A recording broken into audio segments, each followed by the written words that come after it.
I am Daniel Lucas, and welcome to Book 101 Review. Book 101 is all about the books that I read for the last 40 years, and today I have my special guest. She's the author of the book REACHology, no other than Miss Trudy Bierman.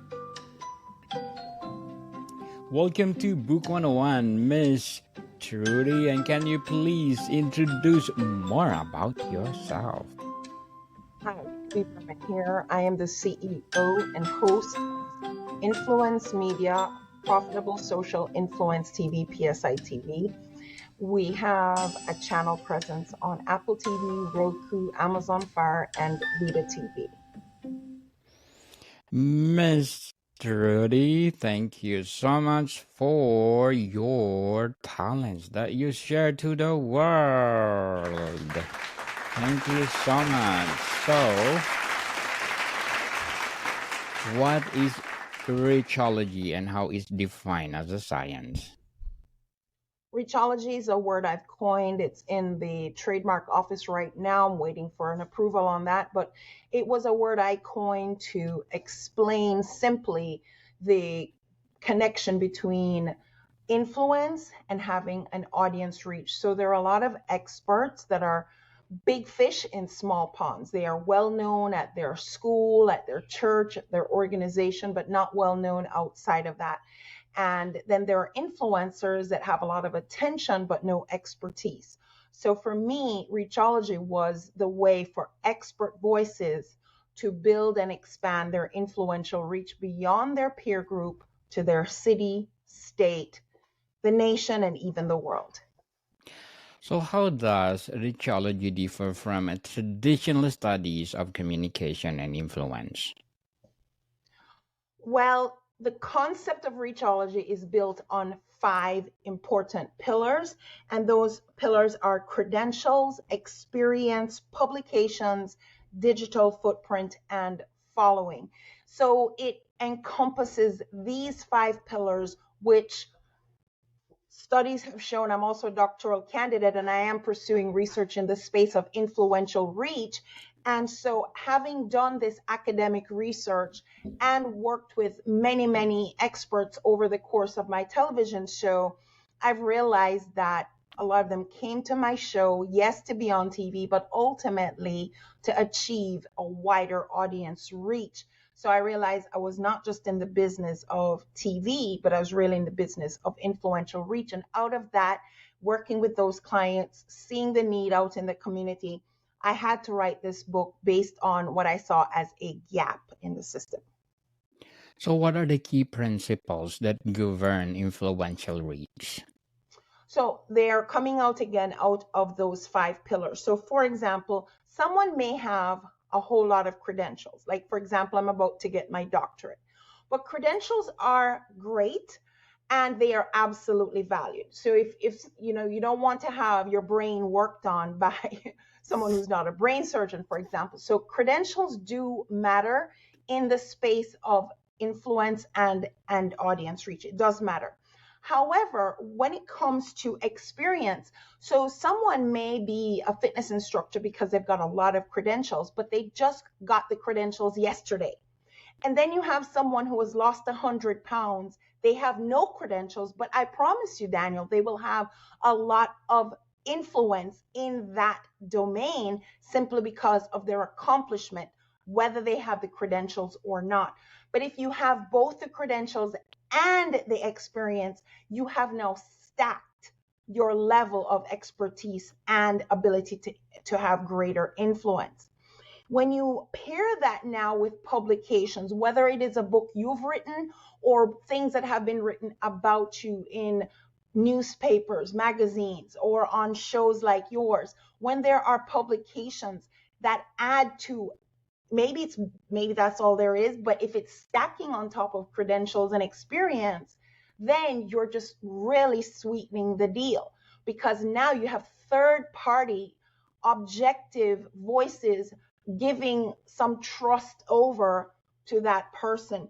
Then when you have the digital footprint, So, everybody starts their search online. Like I like to say to my clients, if my ideal audience is literally 2 physical doors down from me, I won't know they're there. They won't know I'm here. And like if they just moved into the neighborhood, they're going to their phone and they're going to do a search. And if I'm not findable in that search, then I'm missing out and they're missing out. They need the help. I need the business. And the digital footprint is going to enhance my visibility, because the more people I serve, I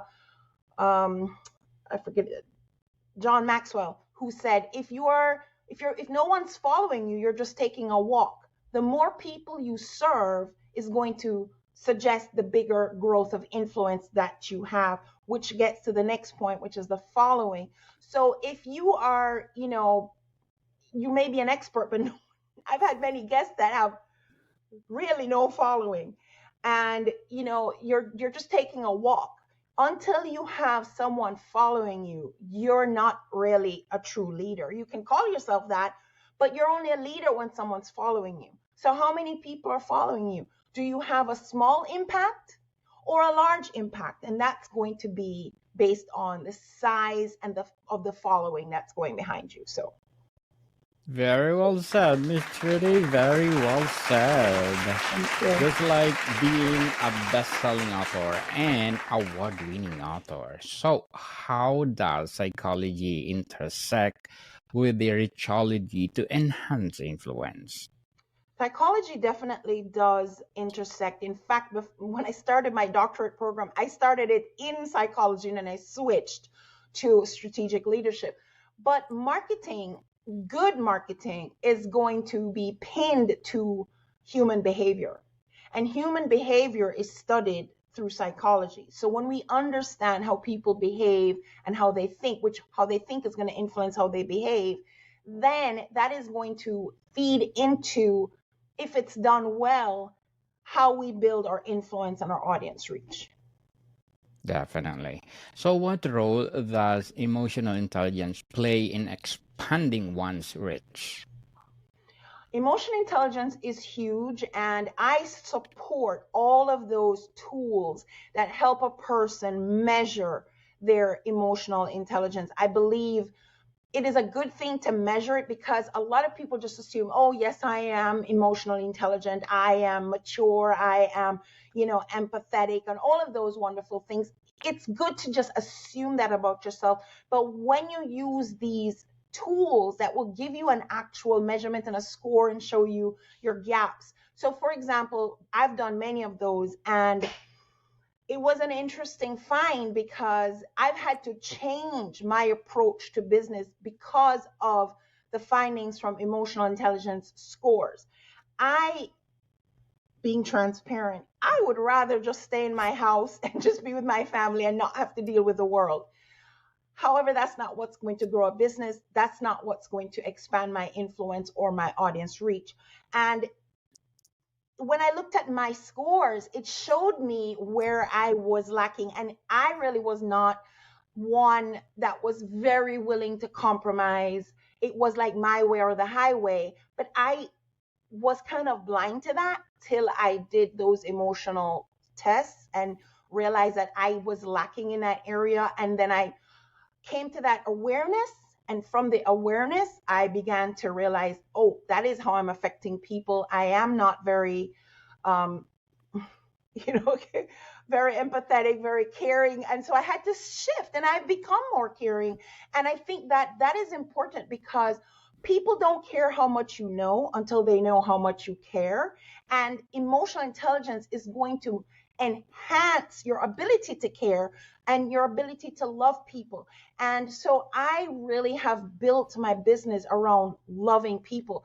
And when I love the people and I do the work from the position of I just love the people, the work shows the love. I believe I connect with people at that emotional level, and I think people do buy from an emotional place. So emotional intelligence is very, very important, and I strongly encourage anyone who considers them a leader, an entrepreneur, to go and get a score. Don't assume you've got it all together, because we cannot self-assess very well. And so these objective tools will help us to get a more objective stance as to where we are on that spectrum, and then maybe we can see where we need to take some corrective action. Definitely. According to Listen Notes, my listen score is 27 and belong to 10% popular show globally. I want more. I want belong to 1% popular show. So I'm doing all this stuff. So how does cultural context affect the strategy used in REACHology? It absolutely does. And this is, I felt like I'm originally from Jamaica, and I'm Yes. now living in the United States. And a lot of Americans don't really travel outside of the United States. And when someone has an international experience, you begin to see something. So, for example, when I was in college and I had a lot of Muslim and Arabic friends, I've been able to get business in that community simply because I understand that I'm going to dress a certain way so I don't offend. I'm going to, not try to engage with their men, just different things. And it comes out of the culture, things we take for granted. How people, like how Jamaicans speak naturally. So I'm speaking English right now, but our dialect is not like this. And so I have seen where people might assume someone's not that intelligent simply because their English sounds broken, and that's not true, and that's a false thought process, and it comes out of being culturally ignorant. I think you speak Creole, if I'm not mistaken, They in call it Jamaica. patois in Oh, Jamaica. Creole is patois. like in Haiti, and yeah. Oh, okay. What are the primary tools and mediums studied in REACHology for influence?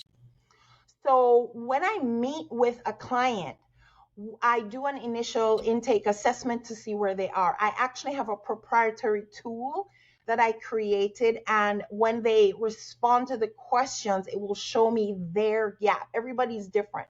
So if they have not yet written a book, I may encourage them to write a book. And I believe a book is a huge expertise piece. I Yes. believe if you want to establish expertise in a domain, you should write a book on it. It doesn't matter if it's a bestseller, even if you have zero sales. The fact that you've written a book will be enough to say you are an expert on that. And if somebody even doesn't agree and they want to challenge you, they're going to have to quote you. So as far as I'm concerned, writing a book is a very important piece. So for some of my guests or my clients, they need to write a book. And we have AI tools now that make that absolutely very easy. In that same vein, I've also created a proprietary audience finder AI tool. So when I get my guests, my clients in, if they're looking for, if they're not targeting the ideal audience for their offer, my AI tool will spit out, based on what they type in as their offer, it will spit out 3 avatars and a pitch for those avatars. I have also an audience, a hook creator AI tool. So if you're going to make a video, if you're going to write a book, or if you're going to make a speech, you need to come up with some verbal or visual hooks. I've got tools for that as well.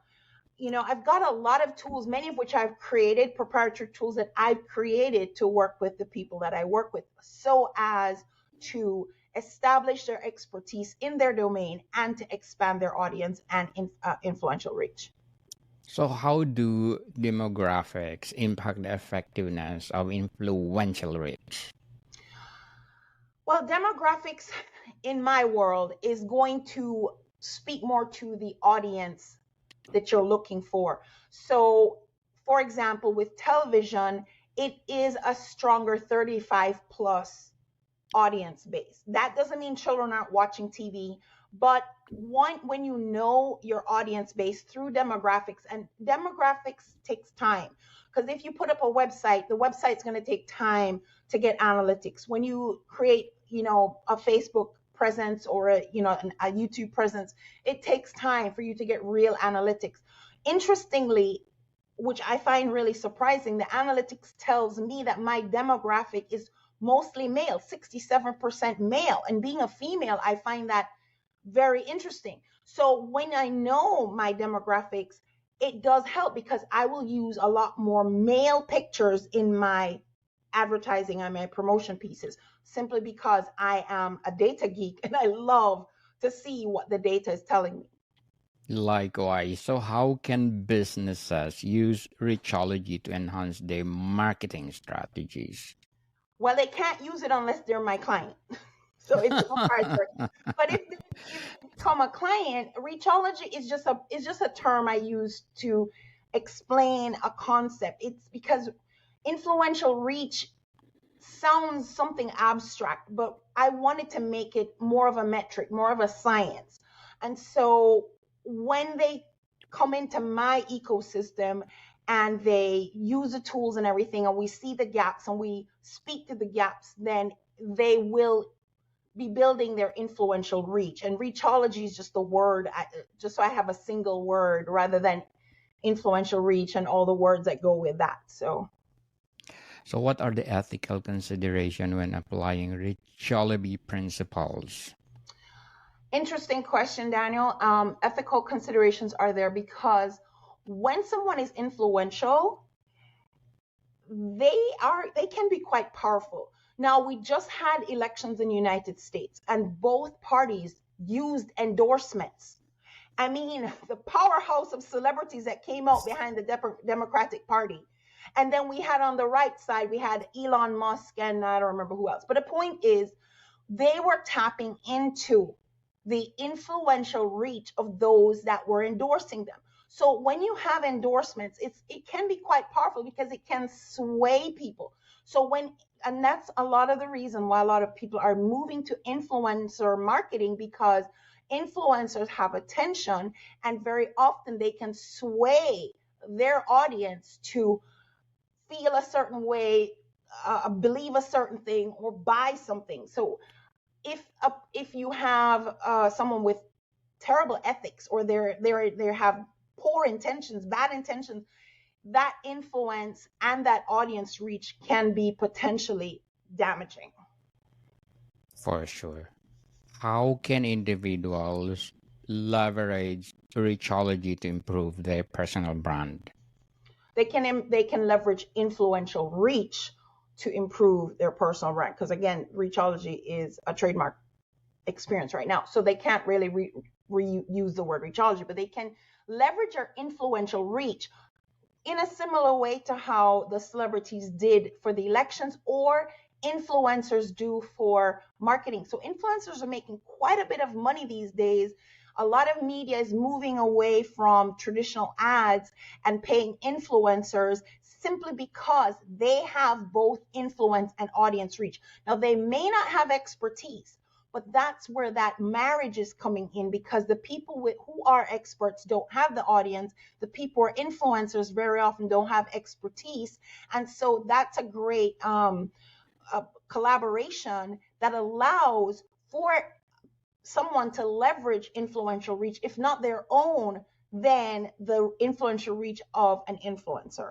And it's interesting, these days, the nano influencers are gaining strength, because the mega influencers with millions of followers have lost touch with their audience. So you don't have to be a Kim Kardashian anymore to earn money from building your brand to the point where you have influence and audience reach. So, Miss Trudy, can you explain us what the different types of influencer?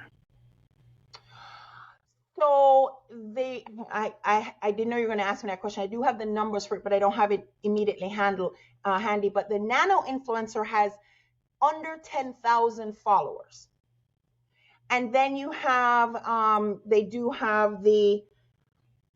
they have a micro influencer, which I believe is a 10,000 to the 100,000. And then they have the mega influencer. There's a gap in between. There's another one. The mega influencer has over 1 million. I don't remember the middle one and the numbers, but there's the name for the 100,000 to the million. So right now I would be a micro influencer, because my reach is at almost at 100,000 in my reach, and probably I'll expect to be over that very soon. And I've been very deliberate about building that audience reach, Daniel, because initially, and that's only in the last 2 years, because being in the TV media business, I really did not. I had a social media presence, but I was in TV. That was my primary platform. It's very difficult to build on multiple platforms simultaneously. So a lot of influencers, for example, will be an influencer on IG, but not on TikTok, or they're on TikTok, but not on IG. So I was, my platform of preference was television. So I had a presence, but I wasn't really trying to build that reach. The thing is that people can't see television metrics. They're there, but they can't see it. And so when I realized that my guests weren't just coming for a TV experience, they were really hoping to tap into this wider audience. In other words, they were using TV as an authoritative platform to reach a brand new audience. I realized I was in the business of influential reach. And in that being said, I realized that because I was also repurposing their content for other, I put on my Facebook, I put on my Instagram, whatever. But I needed to build a reach there as well. So I was very intentional, and a lot of people are waiting on organic. Forget that. I will spend money and run ads and do what I need to do. And that's what I teach as well, because if you wait, and the thing about it is organic gets a bump when you do the paid ads, because when I look at my analytics, having run paid ads, because you can see the chart, the graph, where the source is coming from, and my organic is bumping up because I'm getting a wider and wider reach. In fact, up to yesterday, I was at over 11,100 and something on YouTube. So, it comes. Yes. So, Mr. D, what is your advice for those aspiring influencers there that they want to embark to this industry? So there are two things. So remember, I'm doing this doctorate, and there are two sides to the coin. So you have the influencer who has no expertise. You have the expert who has no influence.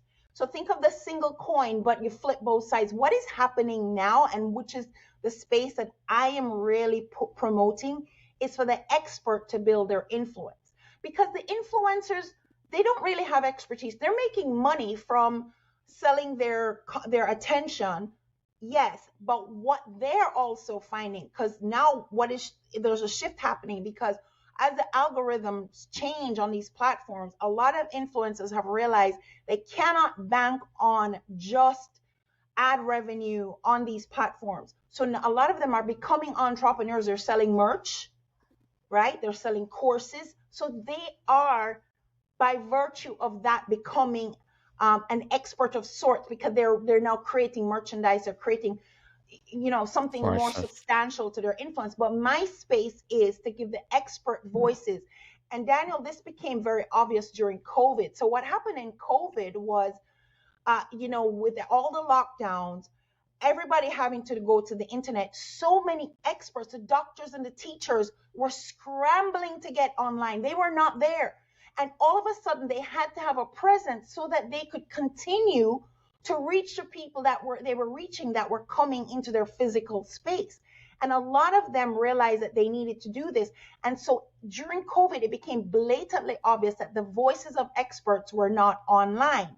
Here's another research data piece, because I love data.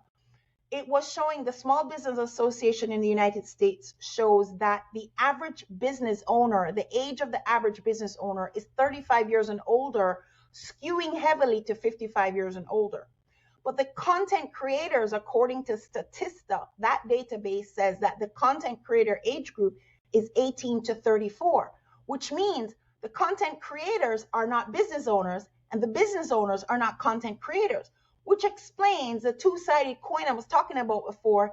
The experts are asking the influencers to get the word out, but the influencers are quickly realizing that not only are they becoming more dependent on the business owners to become their sponsors and so forth, but they are quickly becoming entrepreneurs themselves. So this area is going to be very blurred, I think, very soon, because Elon Musk, Richard Branson, Jeff Bezos, these guys, Mark Zuckerberg, are faces, CEOs who are very much influencers. In fact, their personal brand exceeds the brands of their organizations.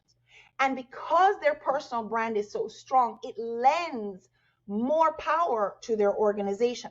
So from my space, I am working with entrepreneur CEOs and helping them enhance their influential reach, because when they do that, what is happening now is the young people who come along, the young 34-year-old who just got their real estate license 2 weeks old, right?